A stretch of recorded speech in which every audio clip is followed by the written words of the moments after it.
de suivi. Je serai discipliné par rapport à mon intervention selon les points inscrits à l'ordre du jour. C'est vrai qu'on fait des délibérations, on vote des délibérations de budgétisation, mais désolé, Monsieur le Président, nous n'avons jamais entendu d'un bilan, présenter un bilan d'une délibération déjà. Est-ce qu'il est approuvé ou pas? Est-ce qu'il est dispatché ou pas? C'est à base des bilans que nous présenterons que nous pouvons juger comment sont faites les choses. Alors moi, je juge que le premier handicap de l'Assemblée est l'Assemblée elle-même. C'est nous-mêmes qui handicapent nous-mêmes. Si on rend les premiers, les bilans, nous pouvons avancer. Sinon, nous ne pouvons pas arriver. J'ai entendu une APC, aucune école n'a une aire de jeu pour enfants. D'un côté, on trouve des communes qui ont toutes les écoles avec des stades maticaux. C'est une différence de taille. Et nous sommes responsables. Moi, je suis responsable. Quand j'entends un élu, Yahya Moussa, que 16 écoles primaires ne disposent d'aucun aire de jeu, et d'un autre côté, beaucoup de communes ont 100% d'écoles équipées des stades maticaux 5e génération, c'est la faute à l'Assemblée, parce que nous ne présentons pas de bilan. Comment les subventions grevées d'affectation spéciale pour l'entretien courant des écoles primaires, où une partie, un certain pourcentage, est accordé dans l'équipement pour ces choses-là, ce n'est pas normal. Ce n'est pas normal, sérieusement. Nous devons présenter les bilans. Deuxième point, c'est par rapport à la DGS, qui a présenté un bilan acceptable, très acceptable. Moi, à la lecture du bilan, je ressens une certaine dynamique depuis 2022. C'est un secteur qui a relancé les projets de 2010, 2011, 2012. Ce n'était pas facile. Avec les prix unitaires de 2010, 2011, qui relancent en 2022, je dirais bon courage à Monsieur le Directeur et à toute l'équipe de la Direction de la Jeunesse et des Sports. Par rapport à la rentrée scolaire, j'ai beaucoup de choses à dire. Et je vais dire quelques critères qui ont caractérisé la rentrée 2024-2025 pour répondre à certains qui ont qualifié la rentrée de catastrophique. C'est trop grave.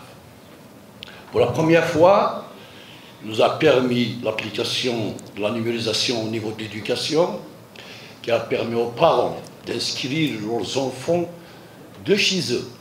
Auparavant, c'était 15 jours, 20 jours, voire un mois à l'avance que les guichets de l'état civil des APC des mairies qui sont pris d'assaut. Cette année, c'était une inscription zéro papier pour les premières années et pour les préscolaires. À 100%, tous les enfants ont été inscrits de chez eux. Un parent d'élève qui inscrit son enfant de chez lui, c'était un rêve. Mais cette année 2024-2025 est une réalité. Cette application nous a permis l'équilibre des classes. Au niveau du Tizi Ouzou, chef-lieu de Tizi Ouzou, nous avons eu des classes préscolaires de 20 élèves seulement. On est trop loin des classes de 44, 45, 40 élèves. C'est une application qui a permis l'équilibre de toutes les écoles. Ça, c'est un point très, très positif. Avoir une classe de 20 élèves ou bien de 40 élèves, une grande différence en tant qu'enseignant. Déjà, pour ce premier point seulement, je qualifie cette rentrée parmi les meilleures rentrées scolaires. Une place pédagogique a été assurée pour tous les enfants de la wilaya.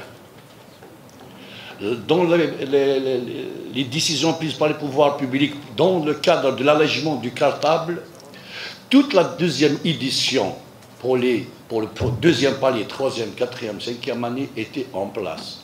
Le cartable était allégé. Le livre qu'il laisse à l'école. Généralisation de la langue anglaise, s'il vous plaît. 3e, 4e, 5e année cette année. Ils ont Ils ont le livre, l'enseignant et la place pédagogique en même temps. Tout le deuxième palier au niveau des primaires, ils sont en train d'étudier la langue anglaise. Un point très positif. L'encouragement de la pratique sportive au niveau de l'école primaire. Nous avons vu l'horaire du sport a été passé du simple au double pour les premières années et pour les deuxièmes années. L'allègement des matières, pour permettre à l'enfant l'épanouissement au niveau de l'école primaire. Tout ça, ce sont des points très positifs qui ont marqué la rentrée scolaire 2024-2025. Le transport scolaire dès le premier jour. La restauration dès le premier jour. C'était un rêve tout ça auparavant. Cette année, c'était une réalité. Je qualifie cette rentrée parmi les meilleures rentrées scolaires avec Peleuve. Avec Peleuve. Maintenant, il y a eu des cas, 2, 3 cas séparés. Mais je ne vais pas juger la rentrée scolaire qui est catastrophique par rapport à un ami qui n'a pas été recruté. Il y a une erreur, il y a quelque chose. Ça arrive. Nous ne sommes qu'à notre première expérience.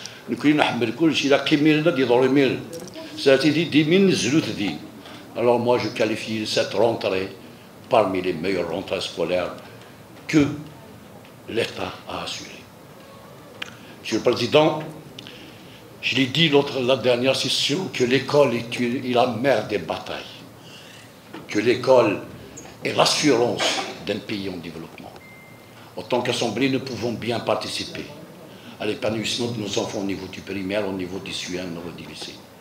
De réserver, surtout, au moins, commençons par la commune d'Etiahia Moussa, une cagnotte pour les écoles primaires d'Etiahia Moussa pour permettre aux enfants de la commune d'Etiahia Moussa la pratique sportive dans de dignes conditions. C'est un premier pas. Et nous pouvons aussi affecter des petites subventions, grever d'affectation spéciale aux maires pour l'acquisition du matériel sportif pour les écoles primaires. J'ai abrégé mon intervention au fur et à mesure des intervenants, alors j'ai 3 questions dans le divers, par rapport à la direction nationale gaz, le poste de source de ces dilemmes. Qu'en est-il, monsieur le directeur de National Gaz? C'est monsieur le ministre, il y a 2 ans de ça, qui a posé la première pierre. Apparemment, il y a un problème. Directeur du logement, bien le DOAC, qui est par rapport au logement de Tizi Djama. Les 132 ont été distribués avant-hier, apparemment, ce que j'ai entendu. Il y avait une contestation, monsieur Louali. Alors la première réponse par rapport à cette contestation, c'est de rassurer la population que le programme se poursuivra pour les 422. Ça ne va pas s'arrêter dans les 132 attribués déjà.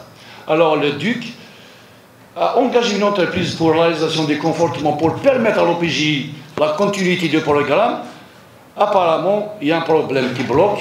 On aimerait bien savoir si on peut contribuer pour solutionner ce problème. Dernier point, monsieur le DGS, je rejoins mon ami Oussassi. C'est vrai que le stade de Tizi Djama a été le premier à été réalisé dans la région. Il y avait une surexploitation pendant 6 ans. C'est toute la région de 7 communes, des 2 Daïratain Hamam Farahounen, qui utilisait ce stade. Alors, l'horaire, c'était de 8h jusqu'à 8h de 8h du matin jusqu'à 8h du soir. Il est vraiment dans un état très dégradé et avancé dans la dégradation.